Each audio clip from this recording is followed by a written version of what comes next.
साथियों नमस्कार। हम सिंधु सभ्यता पर विस्तृत चर्चा कर रहे हैं और इस चर्चा में हमने कल की क्लास में देखा सिंधु घाटी सभ्यता के पुरा स्थलों के विषय में, कौन सा पुरा स्थल कहाँ पर है और उस पुरा स्थल का क्या ऐतिहासिक महत्व है और क्या परीक्षा की दृष्टि से महत्व है, यह हमने देख लिया है।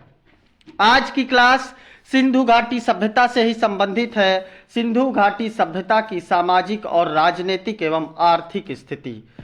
सिंधु घाटी सभ्यता एक नगरीय सभ्यता थी। यहाँ का समाज कैसा था, अब हम उसके विषय में आज एक विस्तृत चर्चा प्रारंभ करते हैं। सामाजिक, आर्थिक और राजनैतिक स्थिति के विषय में सिंधु कालीन सभ्यता के। सिंधु घाटी में प्राप्त अवशेषों के आधार पर जो वहाँ से हमें अवशेष मिले हैं, तो उस काल का जो सामाजिक जीवन था उसका अनुमान लगाया जा सकता है कि सिर्फ क्योंकि हमें जो वहाँ की स्क्रिप्ट मिली है हम उसे पढ़ नहीं सके हैं, तो हम सिर्फ अनुमान ही लगा सकते हैं उस समय के सामाजिक जीवन की। कहा जाता है, अनुमान यह लगाया गया है कि समाज की प्रमुख इकाई परिवार होगी, परिवार रही होगी और मातृ देवी की पूजा एवं मुहरों पर अंकित चित्रों से यह पता चलता है कि हड़प्पा कालीन समाज संभवतः मातृ सत्तात्मक रहा होगा। मातृ सत्तात्मक, आज के समय में पितृ सत्तात्मक समाज है जैसा कि आप जानते हैं, लेकिन हड़प्पा कालीन समाज मातृ सत्तात्मक रहा होगा। यानी महिला सर्वोपरि रही होगी, परिवार की मुखिया रही होगी। आजकल पुरुष होता है परिवार का मुखिया।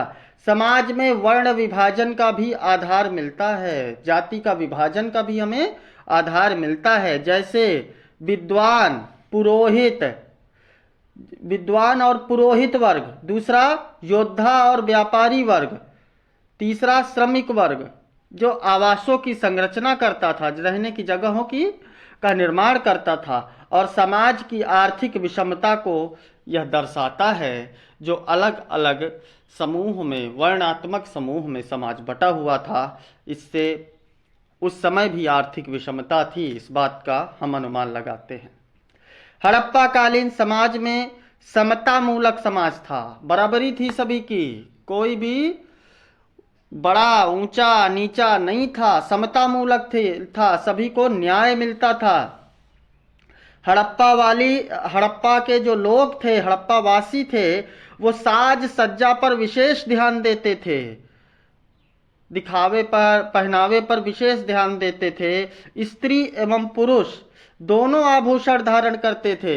आज तो केवल स्त्रियां आभूषण धारण कर रही हैं और मॉडर्निटी के इस युग में स्त्रियां भी आभूषण धारण करना अपने आचरण या अपनी सभ्यता के अनुकूल नहीं समझती हैं। यहाँ से जो है हमें साक्ष्य मिला है हड़प्पा काल से कि पुरुष और महिला दोनों आभूषण धारण करते थे। यहाँ से प्रसाधन मंजूषा भी मिली है, ठीक है, जिसको हम बोलते हैं मेकअप बॉक्स, प्रसाधन मंजूषा भी हमें यहाँ से प्राप्त हुई है। और चंद हुदड़ों से लिपस्टिक के साक्ष्य मिले हैं। कहा जाता है कि लिपस्टिक भी इस टाइम में थी।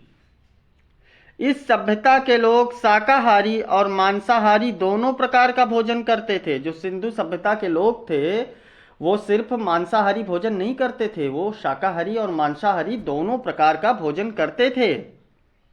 यहाँ के लोग मनोरंजन के लिए चौपड़ और पासा खेलते थे। यहाँ के लोग पासा और चौपड़ खेलते थे अपने मनोरंजन के लिए, और घुड़सवारी भी करते रहे होंगे क्योंकि सुरकोटदा से घोड़े की हड्डियां मिली हैं। अंत्येष्टि संस्कार में पूर्ण समाधिकरण सर्वाधिक प्रचलित था। यहाँ पर पूरे रूप से जमीन में समाधिकृत कर दिया जाता था व्यक्ति को। पूर्ण समाधिकरण यहाँ पर ज्यादा विकसित था।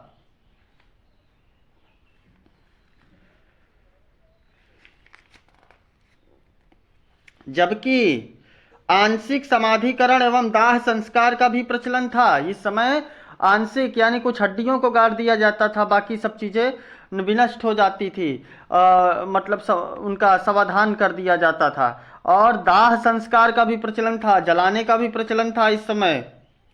हड़प्पा में एक कब्र में ताबूत भी मिला है, कब्र ताबूत के साथ मिली हुई है हड़प्पा में। ये सामाजिक स्थिति के विषय में हम हड़प्पा काल की जान रहे हैं और उम्मीद करता हूं कि आप हमारी बात को समझ रहे होंगे। जो बात हमारी आपको समझ में ना आए उसको आप कमेंट बॉक्स में बताइए, आपको तुरंत उसका सलूशन मिलेगा। लोथल में साथ साथ दफनाए गए महिला एवं पुरुष के कंकालों के जोड़े मिले हैं। जो लोथल नामक स्थान है वहां पर पुरुष और महिला एक साथ दफनाए गए जोड़े मिले हैं। और एक रोपड़ नामक स्थान है, रोपड़ पंजाब में है, लोथल गुजरात में है, इस बात का विशेष ध्यान रखिएगा। रोपड़ से हमें मनुष्य को कुत्ते के साथ दफनाए जाने के साक्ष्य मिले हैं। तो इससे यह पता चलता है कि सिंधु कालीन लोग कुत्ते को भी पालते रहे होंगे या कुत्ता भी उनका पालतू जानवर रहा होगा। हड़प्पा दुर्ग के दक्षिण पश्चिम में स्थित कब्रिस्तान को, जो हड़प्पा दुर्ग था उसके दक्षिण पश्चिम में एक स्थित कब्रिस्तान था, उसे एच कब्रिस्तान का नाम दिया गया है। उसे इतिहासकारों ने एच कब्रिस्तान का नाम दिया है। और जो हड़प्पा पूरा स्थल है उसके दक्षिण पश्चिम में एक कब्रिस्तान था। देखिए यह इतिहास है, यहाँ हिंदी की शब्दावली आपको मजबूत करके आनी होगी। हड़प्पा के परित्याग से पहले लगता है एक और जनसमूह आया था। यहाँ पर जो हड़प्पा के लोग थे उनसे पहले भी कोई एक जनसमूह आया था जिनकी जानकारी हमें वहाँ के मुर्दों को दफनाने की पद्धतियों से पता चलता है। शायद कोई हमला हुआ होगा जिससे सारे हड़प्पा वासियों को एक साथ मार दिया गया होगा, या कोई प्रलय आई होगी क्योंकि, और या फिर कोई और संस्कृति के लोग आ गए होंगे जिनसे कि हमें यह पता चलता है शवाधान की पद्धतियों में परिवर्तन मिलता है हमें।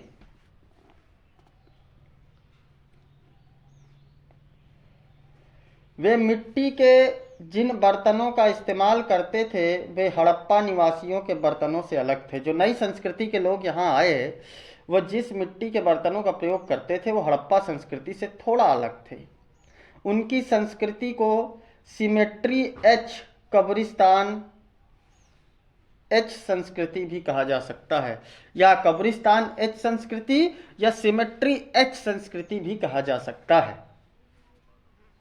यहाँ के लोग गणित, धातु निर्माण, माप तौल प्रणाली, दशमलव प्रणाली, ग्रह नक्षत्र, मौसम विज्ञान इत्यादि की जानकारी रखते थे। रिपीट एक बार और ध्यान दीजिएगा इन सब चीजों को। हड़प्पा के लोग क्या क्या जानते थे, ये सबसे बहुत बड़ा महत्वपूर्ण प्रश्न है। यहाँ के लोग गणित से भी परिचित थे, धातुओं का निर्माण करना भी जानते थे, माप तौल प्रणाली के विषय में भी जानते थे और दशमलव प्रणाली भी जानते थे। ग्रह और नक्षत्रों का अनुमान, मौसम विज्ञान इत्यादि की जानकारी रखते थे ये लोग। हड़प्पाई तौल का अनुपात जो था वो 1/2 पर आधारित था। सैंधव सभ्यता के लोग युद्ध प्रिय कम और शांति प्रिय ज्यादा थे। सिंधु सभ्यता के लोग जर्मनी की तरह युद्ध प्रिय नहीं थे, वे शांति प्रिय थे, वो शांति चाहते थे और वे युद्ध से घबराते थे, परेशान रहते थे। श्रमिकों की स्थिति का आकलन कर, जो श्रमिक हैं मजदूरों की स्थिति का आकलन करते हुए हुइलर यानी मर्टिमल हुइलर महोदय ने दास प्रथा को स्वीकार किया है। हुइलर एक इतिहासकार हैं, उन्होंने यहाँ पर दास प्रथा को भी स्वीकार किया है। साथियों, अब हम जानते हैं सिंधु घाटी सभ्यता के लोगों की राजनीतिक स्थिति। अभी तक हमने जाना सिंधु घाटी सभ्यता के लोगों की सामाजिक स्थिति। सामाजिक स्थिति से आपका कोई प्रश्न छूट कर नहीं जाएगा। आप ध्यान पूर्वक इसको 2-3 बार लेक्चर को सुनना, या ऑडियो के माध्यम से हम आपके इतिहास ज्ञान में वृद्धि करके आपकी परीक्षा को सुगम बनाने आए हैं। आपको सिर्फ हमारा सहयोग ये करना है कि चैनल को सब्सक्राइब करना है, लाइक करना है और शेयर भी करना है। घंटी का बटन दबाना ना भूलें, जिससे हम जब भी लाइव आएँ या हमारा कोई रिकॉर्डेड ऑडियो या वीडियो या कोई शॉर्ट वीडियो आए, जिसकी सूचना आप तक तुरंत पहुंच जाए, जिससे आप हमारे चैनल द्वारा प्रसारित कंटेंट को पढ़ सकें, देख सकें और परीक्षा में लाभ उठा सकें। आगे हम राजनैतिक स्थिति के विषय में जानते हैं। सिंधु सभ्यता के लोगों के हड़प्पाइयों के राजनैतिक संगठन का कोई स्पष्ट आभास नहीं होता। हमें कोई स्पष्ट प्रमाण भी नहीं मिला, ना कोई आभास होता है। हम सिर्फ अनुमान लगा सकते हैं हड़प्पाइयों के राजनैतिक संगठन का। चूंकि हड़प्पावासी वाणिज्य व्यापार की ओर अधिक आकर्षित थे। जो हड़प्पा के लोग थे वो वाणिज्य के साथ और व्यापार के साथ अधिक रुचि उनको थी। उनकी राजनीति में अधिक रुचि नहीं थी, उनकी वाणिज्य और व्यापार में अधिक रुचि थी।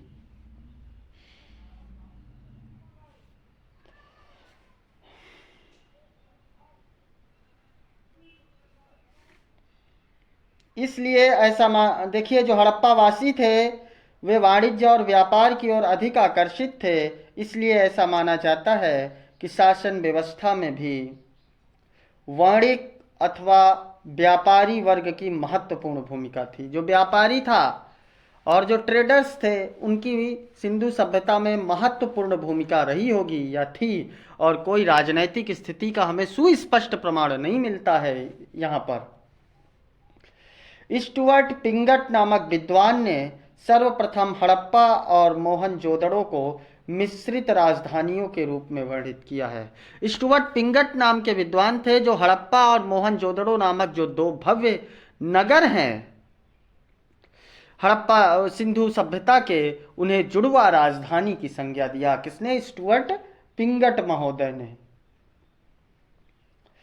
और हंटर के अनुसार मोहनजोदड़ो का शासन राजतंत्रात्मक न होकर जनतंत्रात्मक था। हंटर महोदय एक इतिहासकार हैं। उन्होंने कहा कि जो सिंधु सभ्यता में मोहनजोदड़ो है, जिसे मृतकों का टीला कहा जाता है, उसका शासन राजतंत्रात्मक न होकर के जनतंत्रात्मक यानी लोकतंत्रात्मक था। मर्टिमल व्हीलर के अनुसार सिंधु सभ्यता के लोगों का शासन मध्यवर्गीय जनतंत्रात्मक था और उसमें धर्म की महत्ता थी। व्हीलर कहते हैं कि ये मध्य वर्ग के हाथ में शासन था और ये जनतंत्र के द्वारा लोगों का चुनाव होता था और इसमें धर्म की महत्ता थी। धर्म का विशेष महत्व होता था। धर्म के अनुसार ही शासन कार्य किया जाता था। और केनोयर महोदय के अनुसार सिंधु सभ्यता की राजनीतिक व्यवस्था अनेक प्रतिस्पर्धी विशिष्ट वर्गों द्वारा संचालित थी। अलग अलग वर्गों द्वारा संचालित थी जो आपस में प्रतिस्पर्धा रखते थे। एस.आर. रत्नाकर के अनुसार हड़प्पा के राज्यों को आरंभिक राज्य माना जाना चाहिए क्योंकि उसकी अनेक प्रवृत्तियां और विशेषताएं प्रारंभिक राज्यों की परिस्थितियों से मिलती जुलती हैं। हड़प्पा एक नगरीय सभ्यता थी, जैसा कि आप जानते हैं, और यहाँ राजा या पुरोहित समाज के बंटवारे का तो प्रमाण मिलता है, लेकिन शासन की पद्धतियों के बंटवारे का कोई प्रमाण नहीं मिलता है। ये थी सिंधु कालीन सभ्यता की राजनैतिक स्थिति। अब हम जानते हैं सिंधु सभ्यता की जिसमें सबसे ज़्यादा रुचि थी व्यापारिक स्थिति यानी आर्थिक स्थिति सिंधु कालीन सभ्यता की जानते हैं। जो आर्थिक रूप से अति संपन्न सिंधुवासी लोग कहाँ कहाँ से व्यापार करते थे, इसके विषय में हम विस्तृत अध्ययन करते हैं। सिंधु सभ्यता के लोगों का आर्थिक जीवन। नगरीकरण सिंधु सभ्यता की स्वरूप की मुख्य विशेषता थी। जैसा कि मैं आपको बता चुका, सबसे मुख्य विशेषता सिंधु सभ्यता के स्वरूप की थी नगरीकरण। और दूसरी विशेष जो नगरीकरण है उसको विकसित एवं जटिल आर्थिक संगठन का परिचायक माना जाता है। कृषि, पशुपालन के अतिरिक्त शिल्प, व्यापार और हड़प्पा सभ्यता के आर्थिक जीवन के प्रमुख आधार थे। देखिए, कृषि और पशुपालन के अलावा शिल्प और व्यापार ये हड़प्पा सभ्यता के प्रमुख आधार थे अर्थव्यवस्था को संचालित करने के। सिंधु घाटी की उर्वर भूमि यानी उन्नत भूमि उन्नत कृषि के लिए, उर्वरक युक्त भूमि उन्नत कृषि के लिए उपयुक्त थी, जिससे नगरीय जीवन के लिए, खाद्य एवं शिल्प के लिए कच्चा माल सुलभ हो जाता होगा। भाई कृषि अच्छी होगी तभी व्यापार अच्छा होगा, जब कुछ पैदा ही नहीं होगा तो हम बेचेंगे क्या। जलमार्गों, जो जलमार्ग थे वो नदियों एवं समुद्रों से व्यापार होता था या फिर सड़कों के द्वारा अलग अलग क्षेत्रों के बीच व्यापारिक क्रियाकलाप होते रहे होंगे। सिंधु सभ्यता का व्यापार केवल सिंधु क्षेत्र तक ही सीमित नहीं था, अपितु मिस्र, मेसोपोटामिया और मध्य एशिया तक फैला हुआ था। मेलुहा सिंध क्षेत्र जो दिलमुल में है और बहरीन तथा मौकन यानी मकरान तट से व्यापार होता था। बहरीन और मकरान तट से भी सिंध के रास्ते व्यापार किया जाता था, क्या कहने का अभिप्राय है। और सैंधव सभ्यता के प्रमुख बंदरगाह थे लोथल, रंगपुर, सुरकोटदा, प्रभास पाटन, सोमनाथ, बालाकोट, सुतकांगेडोर और सुतकांकोह। बंदरगाहों के विषय में एक बार और जान लीजिए। बंदरगाह वह स्थान होता है जहां जलयान आकर के रुकते हैं, जहां से जल यात्राएं प्रारंभ की जाती हैं, एक तरीके से हवाई जहाज़ों का स्टेशन, जल यानों का स्टेशन। तो उस बंदरगाह सिंधु सभ्यता के समय में भारत में, या सिंधु सभ्यता के समय में सिंधु सभ्यता के कुल कितने बंदरगाह थे। पहला लोथल, रंगपुर, सुरकोटदा, प्रभास पाटन, सोमनाथ, बालाकोट, सुतकांगेडोर और सुतकांकोह। अब हम परिवहन के साधनों के विषय में जानते हैं। सिंधु सभ्यता के लोग आखिरकार आते जाते कहां से थे, उनके परिवहन का साधन क्या था। हड़प्पा और मोहनजोदड़ो में पाई गई मुहरों से जहाजों और नावों को चित्रित किया गया है। इससे हम यह जान सकते हैं कि यहाँ के लोग जहाज और नाव दोनों के विषय में परिचित थे और अधिकतर लोग जल यात्राएं ही करते थे। लोथल में पक्की मिट्टी से बने जहाज का एक नमूना पाया गया है, जिसमें मस्तूल के लिए एक लकड़ी चिन्हित खोल तथा मस्तूल लगाने के लिए छेद है। बैलगाड़ी अंतर्देशीय परिवहन का साधन थी। देश के अंदर परिवहन का साधन बैलगाड़ी थी और देश के बाहर परिवहन का साधन क्या था, जल यात्राएं थी, यानी नाव, जलयान थे। हड़प्पा कालीन बस्तियां से, जो हड़प्पा कालीन बस्ती थी, उनसे मिट्टी के बने बैलगाड़ी के अनेक नमूने पाए गए हैं। हड़प्पा और चंदहुदड़ों से कांसे की गाड़ियों के नमूने पाए गए हैं तथा छोटी छोटी गाड़ियों के नमूने भी पाए गए हैं, जो बहुत कुछ पंजाब के आधुनिक सिक्कों से मिलते जुलते हैं। ऐसी गाड़ियां पाई गई हैं जो वर्तमान में जो पंजाब है वहां पे जो इक्के चलते हैं, उन इक्कों से मिलती जुलती बैलगाड़ियां सिंधु सभ्यता के काल में पाई जाती थी।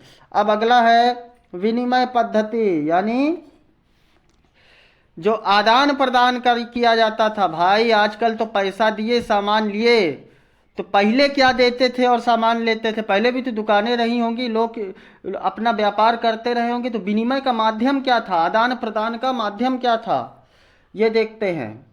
नाप और तौल की व्यवस्थाओं में समरूपता थी, मतलब एक बराबरी थी। तौल कई मूल्यांकों में यानी द्विचर प्रणाली के अनुसार होता था, यानी 1, 2, 4, 8 से 64 तक, फिर 150 तक और फिर 16 से गुणा होने वाले दशमलव आदि तक के अंक थे, यानी ये गणित से परिचित थे। ये चकमकी पत्थर तथा चूना पत्थर, सेल खड़ी आदि से बनाए जाते थे। जो उस समय के सिक्के होते थे, जो उस समय के विनिमय के वो माध्यम होते थे, और साधारणतया ये घनाकार भी होते थे।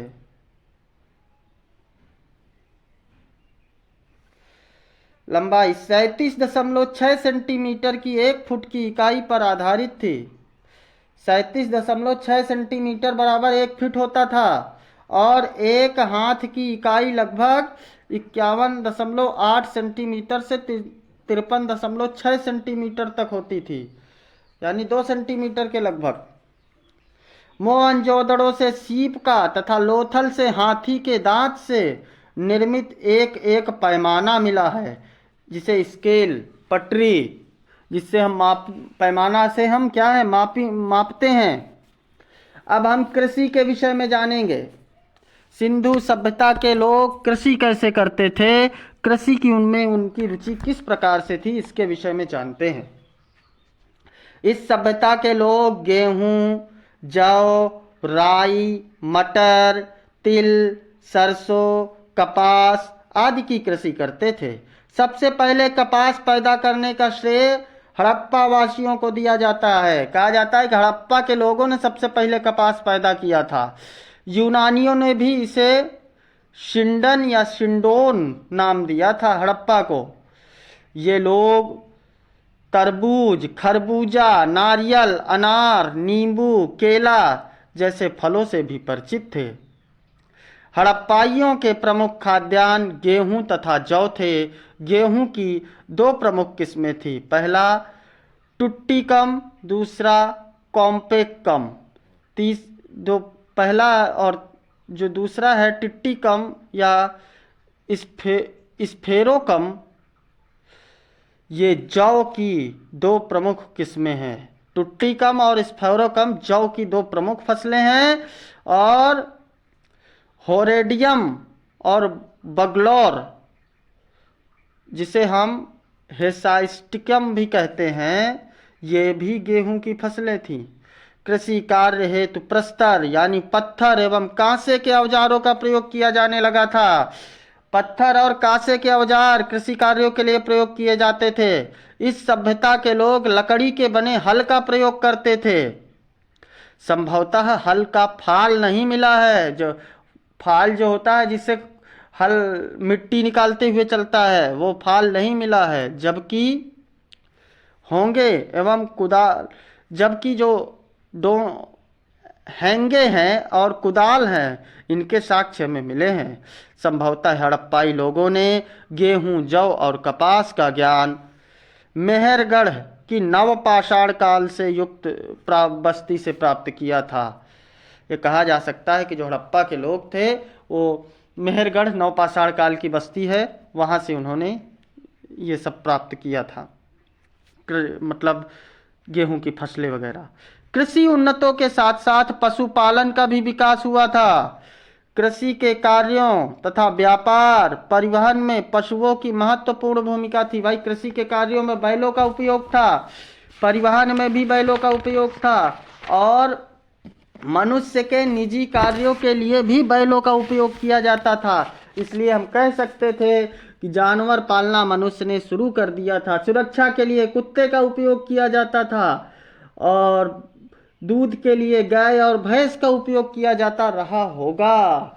इसलिए हम यह अनुमान लगा सकते हैं कि सिंधु सभ्यता के लोग जानवरों को भी पालते थे, और सुरक्षा के लिए कुत्ता, जैसा कि आप जानते हैं। पशुओं में कुबड़ वाले बैल, भेड़, बकरी, हाथी, बैल, गाय, सुअर, कुत्ते आदि के होने का अनुमान है। इतने पशु पाले जाते थे। गुजरात के निवासी हाथी भी पालते थे। अब हम आज की क्लास में बस इतना ही पढ़ेंगे। आज हमने सिंधु सभ्यता के राजनैतिक, सामाजिक और आर्थिक जीवन के विषय में सिंधु सभ्यता के लोगों के जाना। कल की क्लास में हम सिंधु सभ्यता के लोगों का विदेशी शक्तियों के साथ संबंध और सिंधु सभ्यता के लोगों का धार्मिक जीवन, इस पर विशेष चर्चा करेंगे और जो कि आपके परीक्षा के लिए लाभकारी होगा। तो कल की क्लास ना लेना भूलिए और हमारे चैनल को सब्सक्राइब, लाइक और शेयर करना ना भूलिए। धन्यवाद। बने रहिए प्रिपरेशन फॉर हिस्ट्री में और अपने इतिहास ज्ञान को और निरंतर बढ़ाते रहिए। नमस्कार।